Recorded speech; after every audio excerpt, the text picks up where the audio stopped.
Hi guys, welcome back to my channel. इस video में हम करेंगे क्लास 9th के चैप्टर नंबर 1 नंबर सिस्टम की एक्सरसाइज 1.1 का फर्स्ट क्वेश्चन। इस क्वेश्चन में बोल रहे हैं कि क्या जीरो एक रैशनल नंबर है और क्या हम इसे एक p बाई क्यू की फॉर्म में लिख सकते हैं जहाँ p और q integers and q zero की इक्वल्स नहीं है। So yes, zero could also be written as 0/1। Okay, zero by one की फॉर्म में भी लिखा जा सकता है। तो ये p बाई क्यू की फॉर्म में है जहाँ पे q जीरो के इक्वल्स नहीं है और p और q दोनों इंटीजर्स हैं। So yes, zero is a rational number and it can be written in the form of p by q where p and q are integers and q is not equals to 0 and it can also be written as 0/1। तो ये रहा हमारा answer. Yes, zero is a rational number, ये हमारा first question का answer है। क्यों है? क्योंकि इसे हम p बाई क्यू की फॉर्म में लिख सकते हैं जहाँ p और q इंटीजर्स हो और q जीरो के इक्वल्स ना हो। इसे हम 0/1 की फॉर्म में भी लिख सकते हैं क्योंकि और ये 0/1 यहाँ से यहाँ तक है हमारा इस क्वेश्चन का आंसर है। Okay, now let's come to the next question. Second question में हमें बोल रहे हैं कि हमें 3 और 4 के बीच में 6 रैशनल नंबर्स हमें फाइंड करने हैं। तो हमने पिछली क्लासेस में पढ़ा हुआ है कि एक किन्हीं भी दो नंबर्स के बीच में infinite number of rational numbers हो सकते हैं। तो हम लोग भी उसी तरीके से इसे सॉल्व करेंगे। ओके, तो हम इसे सॉल्व करेंगे इनके डिनोमिनेटर्स को इंक्रीज करके। 3 को हम लिख सकते हैं 3/1 और 4 को हम लिख सकते हैं 4/1। इसके डिनोमिनेटर्स को हम इंक्रीज कर देंगे, 1 को हम 7 बना देंगे। हम इनके डिनोमिनेटर्स को इस वे में इंक्रीज करेंगे कि इनके बीच में 6 रैशनल नंबर्स हो। तो वो 6 रैशनल नंबर्स कुछ भी हो सकते हैं, बस वो 3 और 4 के बीच में होना चाहिए। जैसे कि हमारे वो 6 रैशनल नंबर्स हो सकते हैं 10/3।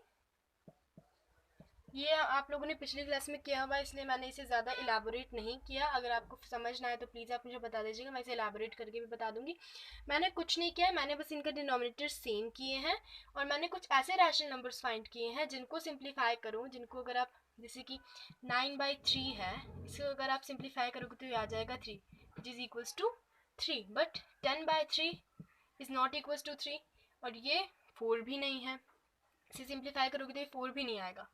11/3 भी वही है, नहीं होगा, नहीं आएगा 4। 12/3 में 4 आ जाएगा तो हम इसे यहीं पे रोक देंगे, 11/3 इधर लिख देंगे हम। अब हम ऐसा रैशनल नंबर्स ढूंढेंगे जिन्हें सिंप्लीफाई करने पे आपका ये 3 या 4 नहीं आता है। So those rational numbers could be 22/7। इन्हें अगर आप सिंप्लीफाई 21/7 को अगर आप सिंप्लीफाई करोगे तो सिंपली 3 आएगा, बट 22/7 को अगर आप सिंप्लीफाई करोगे तो 3 नहीं आएगा। ओके, तो सेम एज 23/7 सिंप्लीफाई करने पे 4 भी नहीं आ रहा है। ऐसे ही हम इसे इंक्रीज कर देंगे। हो गए हमारे 6 रैशनल नंबर्स। तो 6 rational numbers between 3 and 4 are these. मैंने इसे अभी मैंने आपको समझा दिया है कि मैंने कैसे इसे किया। मैंने कुछ नहीं किया, मैंने बस कुछ ऐसे रैशनल नंबर्स ढूंढे हैं जिनको सिंप्लीफाई करने पे 3 या 4 ना आए। Now let's come to the next question. ना थर्ड क्वेश्चन हमें कह रहा है कि हमें 3/5 और 4/5 के बीच में से 5 रैशनल नंबर्स बताने हैं। तो इसे हम इक्विवेलेंट फ्रैक्शन के मेथड से सॉल्व करेंगे। हम इनके डिनोमिनेटर्स को हम इनका वो इन दोनों को उन इक्विवेलेंट फ्रैक्शंस में कन्वर्ट करेंगे जिनका सिंपलेस्ट फॉर्म 3/5 और 4/5 आ रहा है, बट उन दोनों के बीच में कम से कम 5 रैशनल नंबर्स हैं। So we would convert 3/5 and 4/5 को अगर हम 10 से मल्टीप्लाई करें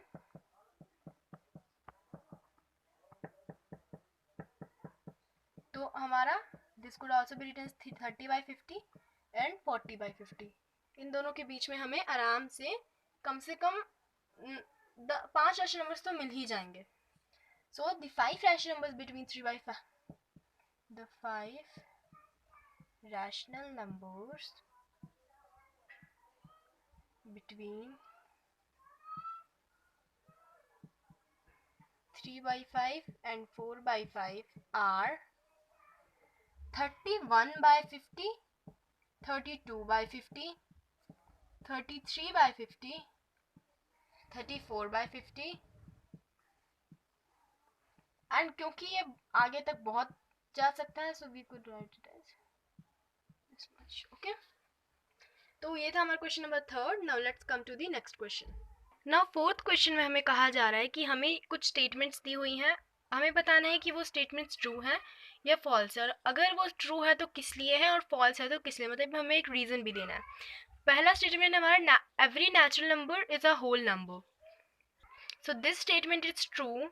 अब ये ट्रू क्यों है? क्योंकि जो कलेक्शन ऑफ होल नंबर्स हैं, जो होल नंबर्स का कलेक्शन है, उसमें नेचुरल नंबर्स भी होते हैं, मतलब कि एक ज़ीरो को छोड़ के। इसमें हमें क्या बोल रहे हैं कि हर नेचुरल नंबर एक होल नंबर है, तो या क्योंकि होल नंबर्स के कलेक्शन में नेचुरल नंबर्स सारे आते हैं। Okay, so it is true. Why? Since the collection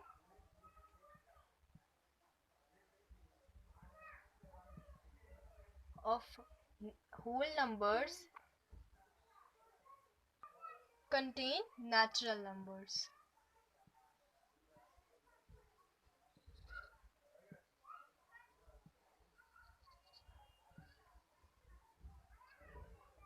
okay, अब हमारी नेक्स्ट स्टेटमेंट क्या है? Let's see that. हमारी नेक्स्ट स्टेटमेंट कह रही है कि हर इंटीजर एक होल नंबर होता है, सो दिस इज फॉल्स। क्यों? क्योंकि जो ये -4 है, this is not a whole number. -5 is also not a whole number, so this statement is false. False because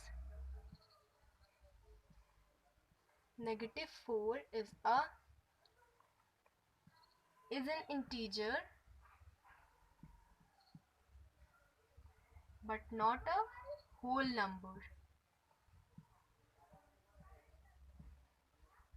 अब ज़रूरी नहीं है कि आप सिर्फ -4 को ही एज एन इंटीजर लें, आप किसी भी उस नंबर को इंटीजर ले सकते हैं जो कि एक इंटीजर तो है बट एक होल नंबर नहीं है। Now let's come to the next statement.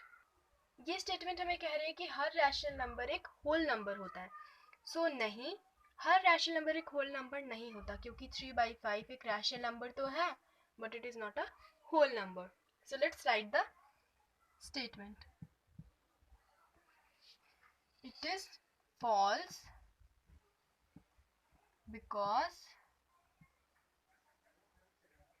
1/2 is a rational number